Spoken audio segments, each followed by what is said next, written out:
Hello. Um, I don't know I how long I will be here. Not too long because I have to wake up really early and go to the doctor. But I wanna do the afterword and then a little bit of the quest, like main quest, Archon quest in Snezhnaya, and then I will go. But anyway, about the exploring, it's crazy. There is so much, like not to miss, and like the areas and everything. It's, I think it's more than Natlan, I believe, but that's just my um observation. What's this? Oh, okay.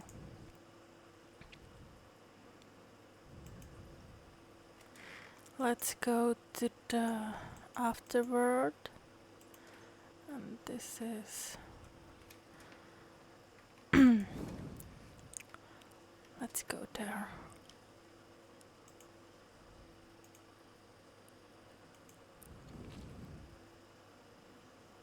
I hope we will get more of the resolution to the more unsolved mysteries and stuff in the game, like the guy who in Vanchun Inn, I believe, he threw off his vision, and like, what's about that? Like, I wanna know more. And she's saying that there is her master who created Unseen Razor, so I wonder if that will be related to some event and we actually get the razor. Anyway, let's continue. Chichikova. This martial arts manual my sister sent back is amazing. I just made a few rounds south of the station, knocked some sense into a few unruly pulia bears, and got my blood pumping. Then suddenly, click, inspiration struck. Now let me think how to put it into words, ideally in a way that will help you put it to use right away. Oh, is that the introduction to Fontanian martial arts you mentioned before? I'd love to take a look at it too. Sure, it's right over there, so help yourself. Just don't forget to bring it back when you are done. New moves, good stuff. Paimon didn't even notice Chichikova was gone. Huh, doesn't that just prove how good my footwork is? I come and go without leaving a trace. Future ninja from her, but is she from Fontaine? Let's see how your exploration plan is coming along. Seriously, you're this far already? It's only been a few days. Dagier spent over a month on hers, and she didn't even get a fifth as far as you. Well, we've got a few exploration tricks up our sleeves. Your plan makes things pretty easy for us. Let's praise her. I've never met newcomers this amazing before. Actually, I have never even heard of any. Please, you have to share your tips with everyone. I will help the others newcomers improve at least 3 times faster than before. Don't worry, we were planning to do that anyway. Right, Blue? Let's think of a way to explain it that's nice and easy to understand. Oh. After going over how best to phrase things with Paimon, you add a short entry to Chichikova's Adventure Tips Handbook, summarizing what you have learned from your travels through Snezhnaya and highlighting a few points newcomers should keep in mind. These include, but are not limited to, how to predict the movements of wild animals, how to make effective use of prime ice constructs when exploring uncharted areas, how to observe monsters groups from the shadows to gauge their danger level and detection range. Oh, I didn't like. From your Natlan friend's point of view, perhaps this counts as its own kind of hero's wit too? See, I knew I had an eye for talent. Two genius newcomers spotted just like that. From now on, you are core members of the Mutual Eye Network. And when my sister gets back, I will introduce you. You might even learn a few more secret techniques from her. Exclusive tricks of the Fatui elite. Wait, sister? Could she be like sister of child, but or from the House of the Heart? Someone? I don't know. Then when the time comes, we will be in your sister's care. Maybe we will surprise her too, or maybe we will be able to lend her a hand. Then it's a promise. I will be waiting in Morepesok for my sister to come back. So be sure to visit again once she does.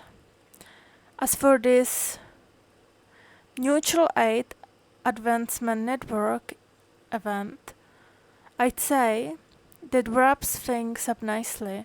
Now they'd better stock the fervor coupons and statue parts for the newcomers who came after you. Tilmini! We were real lucky this time. We got to learn the real thing from you and everything. If we ever meet again in Snezhnaya, we'd love to give you a proper thank you gift. Yeah, that's... What? That's Dad? Shouldn't it be like that? Set aside plenty of gift money for our trip. So, oh, her dad. Oh, okay. Sorry. Like I'm probably still like yesterday I was also anyway, did set aside plenty of gift money for our trip, so we will pick out something extra nice. Hey, no need to be so formal. You're still kids. Better save that travel money while you can. That way you can go farther, see more places, and make even more friends. You don't need to worry about grown up things like thank you gifts. Just hearing that you've got stronger would be the best gift of all. Then you can definitely count on us. Once we are done here, we are going right back to spar with the big white bears. We have been getting stronger every day since we came to Snezhnaya. We are taking all our training seriously. Basic fighting moves, muskets nobody back home really knows how to use, all of it. That's gonna be so surprised when we get home. Come to think of it, I did notice that little pinecone and flam- flammabomb would figure are awfully polite when they talk to you two. It's almost like they are speaking to their elders. It's the respect friends show each other. Yeah, that's right. In Natlan, once you have really sparred with someone, you treat each other with the highest respect. So that's how the polite people from Natlan are. They could give Fontaine's rich folk a run for their money. If I ever get to visit, I will have to remember to address everyone properly. People, Saurians, everyone. Especially the one root figure mentioned, Lord Ahau. What? Why? Why him? Why Lord? Why? I wanna know. What's next for you all then?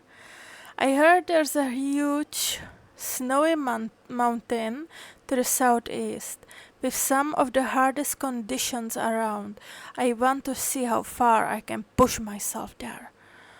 We wanna go too, sure, but I don't know that area very well. And the adults in the village told us not to wander too close. We will look around from far away, then head right back, okay? What about Laura Howe?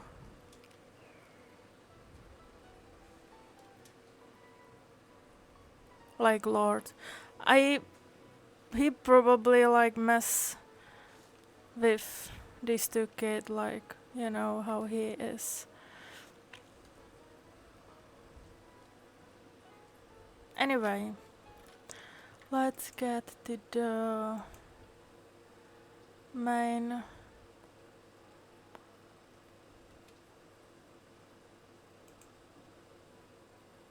Oh no.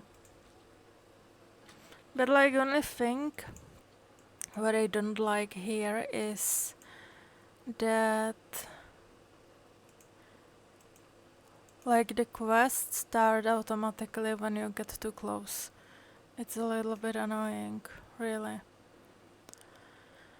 It is. Oh, they restarted these flowers. I need them for a death path.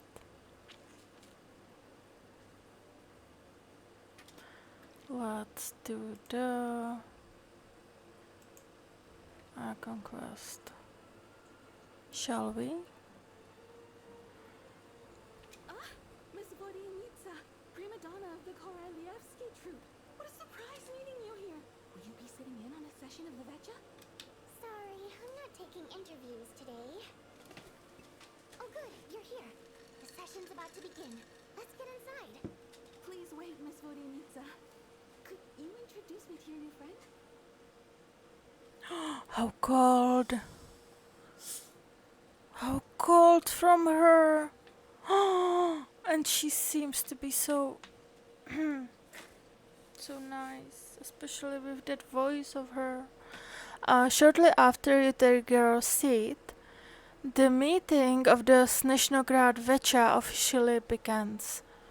Discussion on whether to extend Project Stuja are saved until the end. As the rooster, Pulcinera shares various energy-related statistics, the dull and lifeless room suddenly becomes very animated.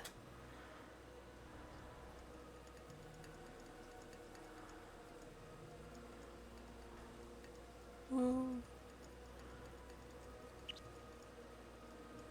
In summary, the energy management commitments made for the outgoing period have been delivered upon.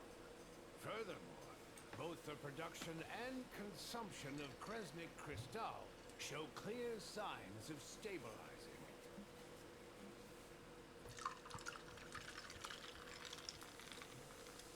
But that's probably because we help them like find the thief who like steal it. The relevant agencies have assessed the present circumstances and determined that the status quo can be sustained until the next period. For detailed statistics, I would refer you to the industry reports that have been distributed to all persons present. It should also be noted that while the recent blizzards have led to a significant increase in people's energy expenses, this is strictly a short-term phenomenon associated with a remotely located monster. Her Majesty the Tsaritsa is giving her full attention to this matter. We should have every confidence that it will be dealt with swiftly and conclusively. A financial report on disaster relief is also present in this report, courtesy of Pantalone. Why does it keep getting noisier in here? They cover the same old ground every single time. The rooster never seems to mind, but everyone else is getting tired of it. There's a general lack of trust. People aren't seeing any tangible benefits that affect them directly. Of course, none of that will be reflected in any of the reports on the table. Yeah, if it weren't for these hard copy documents, I could have at least made something up. I have been meaning to ask, why are you still here? And why are you acting so chummy? Like, didn't she say that she's reporter or something? Don't mind me. I'm just out here trying to hit my interview quotas. Bring out the kvass. Ever read it? Best-selling newspaper in town. If I remember correctly, you guys don't even have a sales permit. You have to sell from stalls on the street. Okay then, best-selling street stall newspaper in town. Still counts. Why she don't like her? Order! Order, I say. We will now open the floor to the representatives. If there are no further substantive issues to discuss, we will then proceed to a vote on this motion. Snezhnaya has a long tradition of treating members of the Fatui armed forces and their dependents favorably. But recent surveys shows that Fatui families in remote areas have access to 15% less crystal than the average civilian family in Snezhnograd. It's been said many times before, but it bears repeating now. There needs to be a clear and consistent rationale behind how crystal is allocated, or we will soon face immense public backlash. Perhaps you wouldn't need to keep repeating yourself if you would hear me out for once. I say again, true consistency exists only in principle. In the real world, fairness is relative. You appear to treat resource allocation as a simple function of production and population. So what about when the equipment used in production breaks down? Have you factored that into your equation? And do you even know how long it's been since Snezhnaya last conducted a census? If I knew the answers to questions like that, I'm sure I'd be a very wealthy man. And I doubt I'd be going by child. I'd like to bring the focus back to the specific issue I raised. Or do you wish to deny that favorable treatment for Fatui dependents is our long-standing policy? It's easy to be a critic when there's no accountability. That seems to be a running theme in the anti-Project Stuja cohort. Defeat the ringleader and all other problems will magically resolve themselves. That's what they seem to think.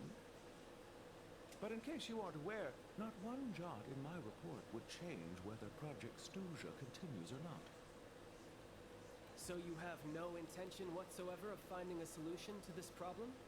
On the contrary, I'm the only one here who ever brings solutions. Child opened by speaking up for the armed forces. Regrader struck back with style and a war of words ensued. What was that? Our reporter was live on the scene to get the audience's reaction as it all unfolded. Who do you support? I think child raised some issues that need addressing. Regulator's rebuttal makes sense. The people have spoken. Child received raucous applause from the crowd as he pushed Regrator onto his back foot with a relentless barrage of questions. It had to be seen to be believed. Now you see why they don't have a sales permit. However this reporter wants to spin things, I haven't forgotten that Tartaglia was representing the Northland Bank when we first met in Liyue. Yeah, basically regulator. No, Pantalone, right? So, surely their relationship can't always have been this strained.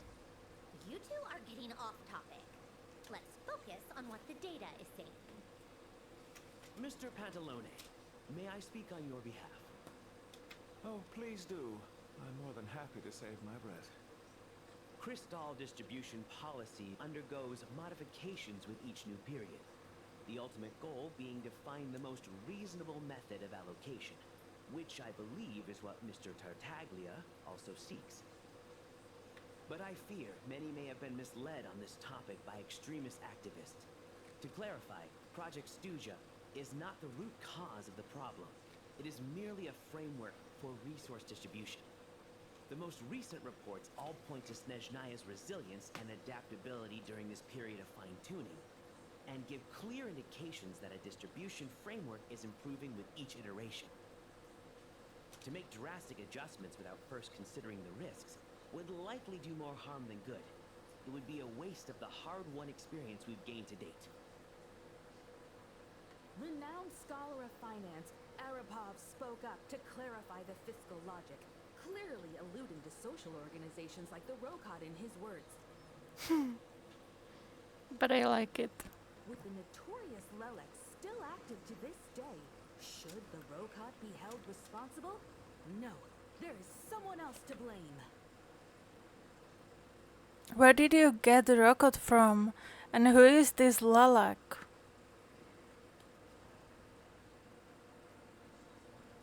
Lalak? She's just rephrasing what Mr. Pantalone said. The Rokot are the critics he accuses of taking no responsibility for their actions. As for Lilac, you won't have heard of him yet. He's currently the most famous member of the Rokot. Well, more like infamous. Ooh. I wonder, just my prediction or intuition. I wonder if Lalak is Mitea. Ending Project Stuja has become an obsession for him. Unlike the more decent ones among us, he believes that votes in the Vetcha are all that matter. So whether it's threats, coercion, or bribery, he'll use whatever means necessary to get people to change their vote. Wow, there's more to the rocket than I thought. And since we're already on the subject, what do you think of Lelek's methods? Are you for or against? I can sympathize with him. How to say, I suspect there's more to his story. He seems a little extreme. Well, whatever the story is, his actions benefit us all. We stand with Lelek. That sounds like lilac, which is like the eggplant, basically. At least someone here wants to take this discussion seriously. I've been considering that issue myself. What you really need is more precise regional data, right? I think it would be easiest to let the Fatui handle it, since they're already in charge of Crystal shipments anyway. We may as well get them to collect some data while they're at it. Whatever you need, you can ask the Fatui to look into it for you. In terms of supervision, I think the Druzhna would be a good fit. I had hoped to discuss this with Miss Vesna, but sadly, she's not present. I will be happy to take a note of your suggestions and present them to Commander Vesna for a decision upon her return. The Commander has always taken a keen interest in Project Stuja. However, given the Druzhna's demanding workload, I'm afraid it may prove difficult for them to provide any practical support. Let us refrain from jumping to conclusions until a concrete and actionable plan is in place. My apologies, Lord Rooster. There are numerous issues to address here, including manpower, time sensitivity, and reporting lines. Nevertheless, I support drafting a proposal. Follow the usual procedure, and it can be raised as a new motion for all parties to evaluate at the appropriate time. In that case, I'd like to share one thought before the proposal is drafted. The issue of time sensitivity was raised just now, which I presume relates to the official reports. In fact, the Energy Commission already collects regular statistics on each urban center and its surrounding area. Would these be of any use? That's a good idea. I read every issue of Sviet-Lolaidovka's report, and although my focus is mostly on the section about equipment operation, the energy consumption statistics also yield a lot of insights. Be that as it may, does no one see an issue with using local data to determine crystal quotas? In the long term, it seems like a very risky solution. Not if they are used purely for reference. So long as we have the report from the Northland Bank's headquarters to corroborate it, no one will be able to fool me. Very well, then. It appears that this arrangement is acceptable to all parties. Yeah, sounds good to me. The members reached a provisional consensus on the issue of improving treatment for Fatui soldiers. You notice the reporter jot down a few words before suddenly crossing everything out and starting a fresh paragraph. Today, the prima donna of the Korailievsky troupe attended a session of the Snezhnaya Vecha in the company of a most charming young lady. The question on all our minds is, what is the true nature of their relationship? Write anything like that again, and I'm revoking your permission to interview the troupe. Got it?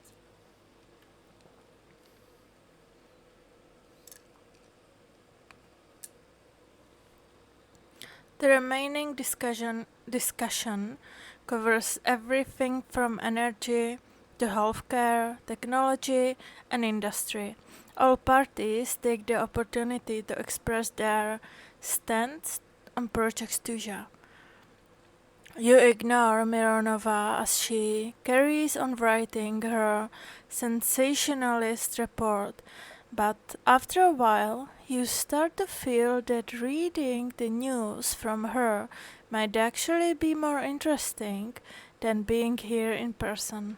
Now then, if there are no further contributions from those present, we shall proceed to the final vote. Hey, check it out! Is that Chugunov? What made him vote against? Why now?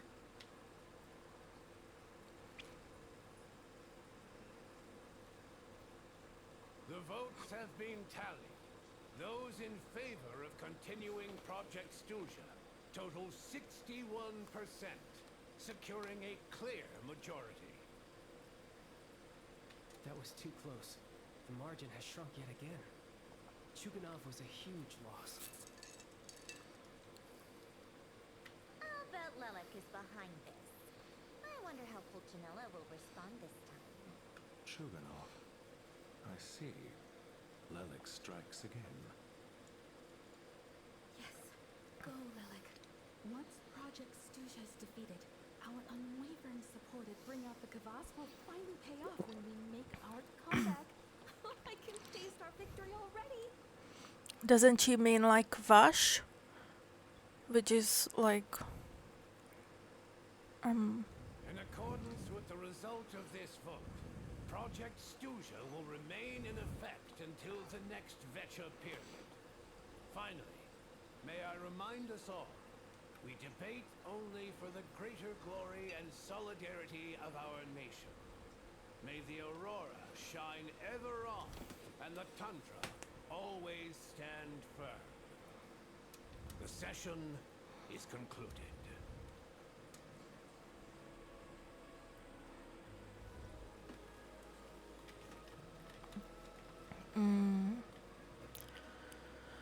No one's here.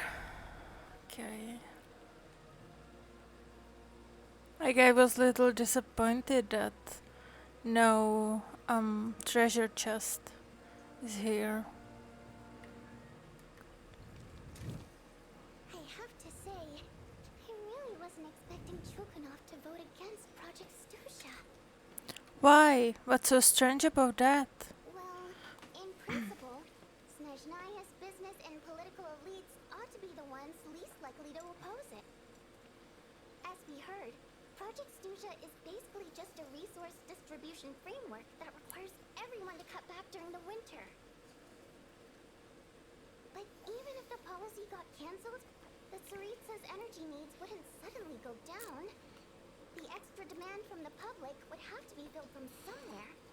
So logically, the factories would have to take the hit. This explains a lot. I got a letter from Mr. Mitya just before today's session. He said he's confirmed that there are issues around overtime and excessive energy consumption at the Eastbur manufacturing plant. In a situation like this, once the Rooster receives the report, he'll order the factory to halt production and submit to an investigation before issuing a penalty. But that's a week-long process, and thus didn't make it onto the Vecha agenda this time. I don't think he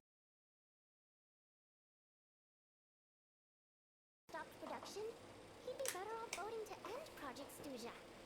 At least that way, no one else would be able to make any money either, because all the factories would suddenly have more limited energy to work with. But now, he's already voted against it, which means someone must have used more forceful means to change his vote, just like with everyone else who flipped. Just like we see in the teaser for Odette. That's why I believe she's with Rakot. You mean Lalak? Yeah. What if Lalak is... So obsessed with ending Project Stusha. By the looks of it, he's inching closer and closer to success. Maybe it's Odette. Lelek must have strong motivations, given how he'll stop at nothing to achieve his goal. Maybe he knows the full truth of Project Stusha. Maybe my next step should be to focus on him. All right. What are your plans for the rest of the day? Shall we head out? Hey, comrade. I noticed you were here during the debate. I didn't take you for a political enthusiast. Greetings, Harbingers. I just happened to have some free time today, and my new friend here thought it might be fun to check out the Vecha. Ah, Odette must have introduced you. Looks like you two are getting along pretty well. I'll leave you to catch up. I should head back to the troop. Sure. Break a leg and all that.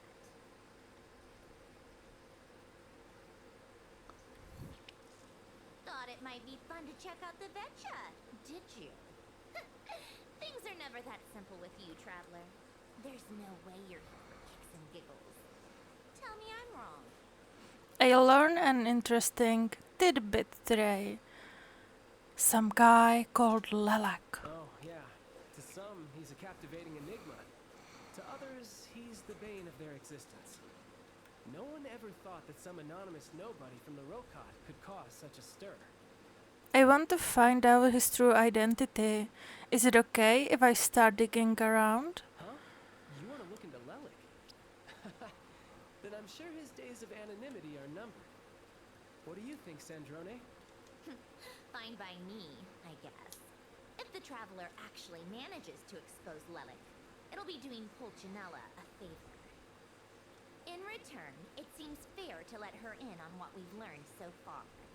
My thoughts exactly. Sharing is caring, after all. Head back to Glupov and grab the files on Lelik. It's easier to just pull the records than go through the rigmarole of getting the Traveler a visitor's permit. As you command, child, sir. In that case, since we're going to be waiting anyway, I'll have someone brew a pot of black tea.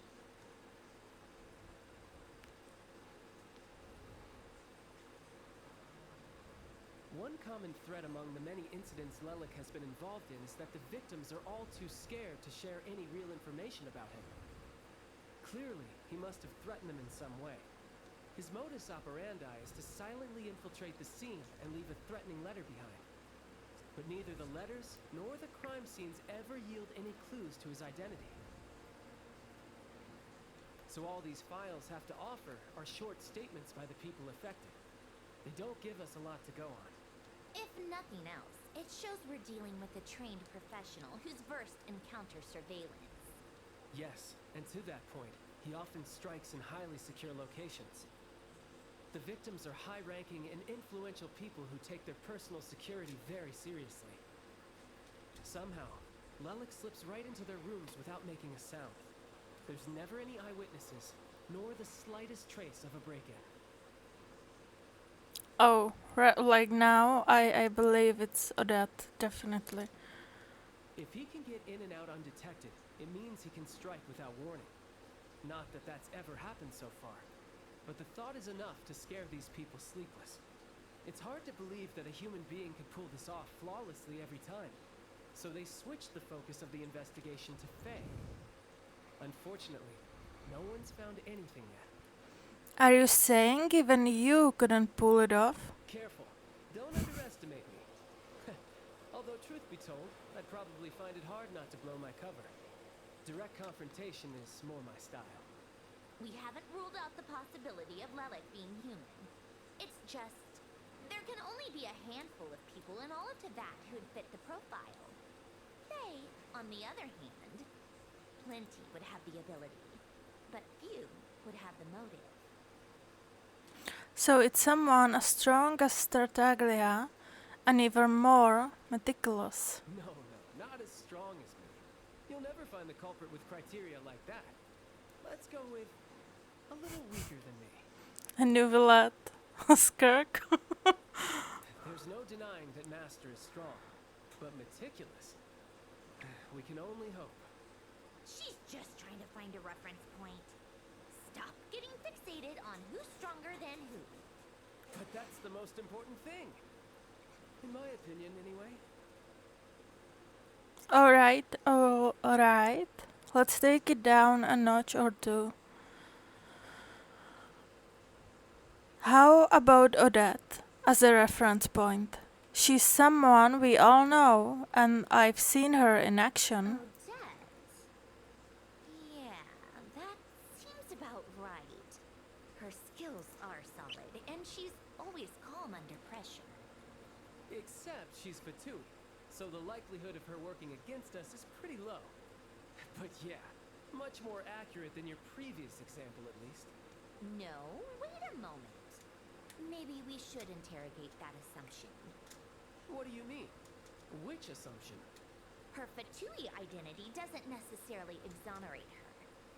And when you think about it, the Rokot would be precisely what she needs to conceal her identity.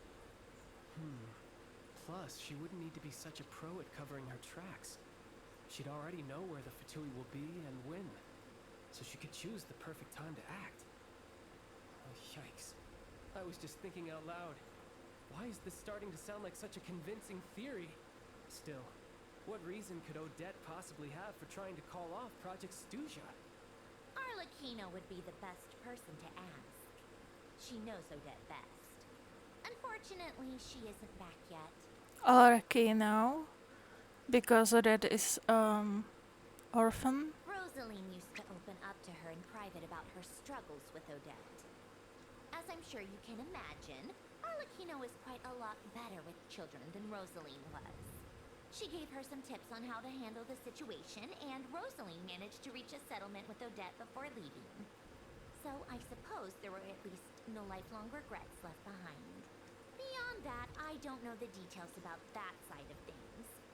But I do know that Odette definitely has a motive to hold a grudge against Project Stuzha. The reason being, her father passed away during the early stages of the project.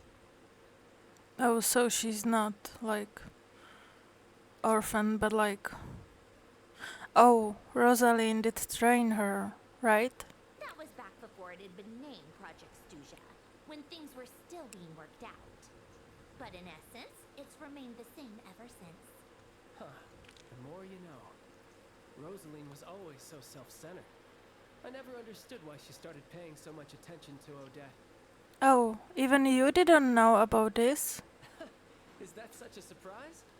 If you cast your mind back, you may remember that Rosaline and I weren't exactly close. We had tea together a few times, but that was about it.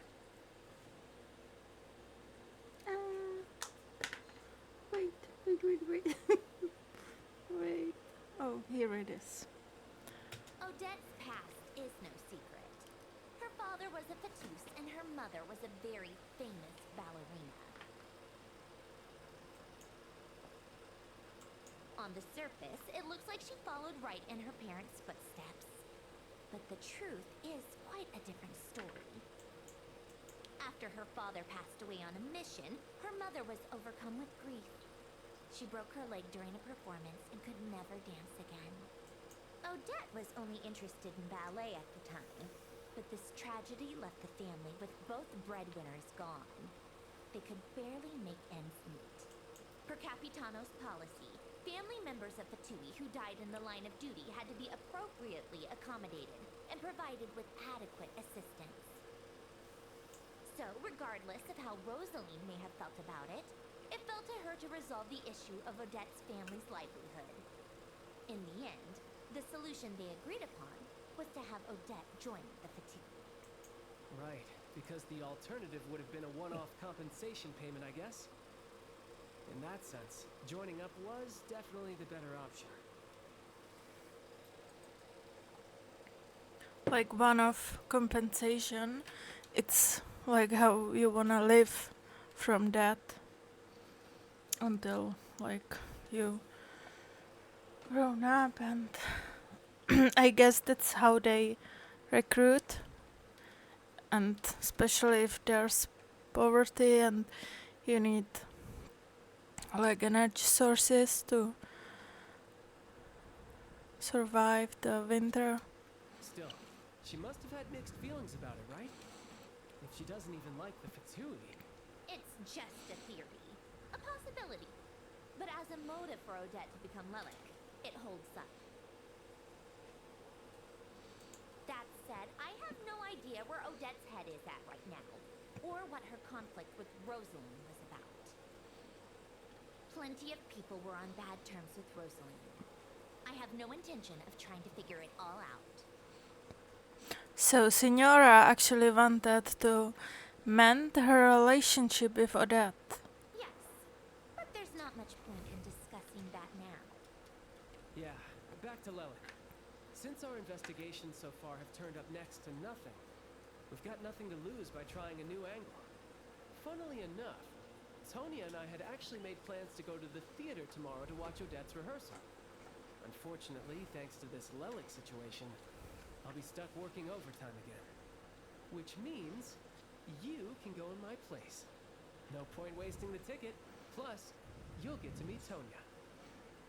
What's the rehearsal for?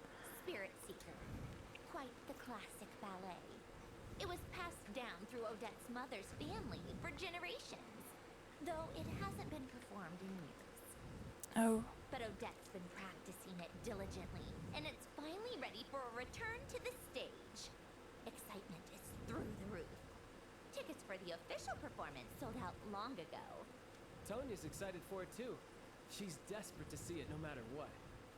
Personally, it's not really my kind of thing, but since she's my little sister, I had to figure something out. I've actually seen it several times before.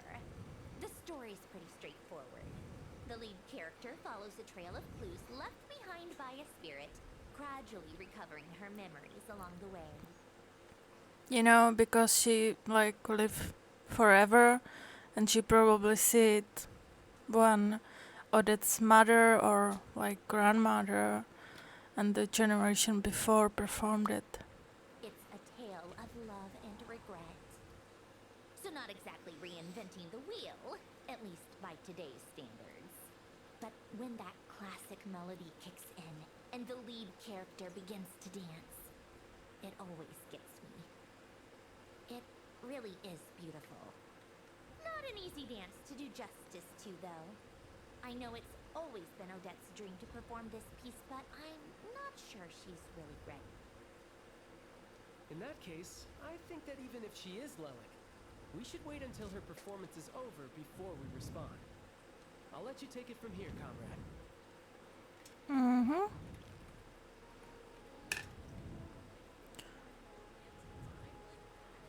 Silence alone is this favored. Yeah.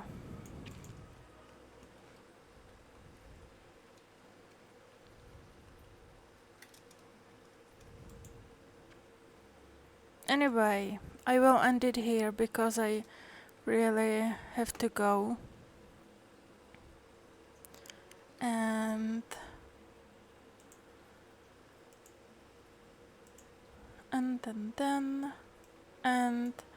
I will be continue tomorrow.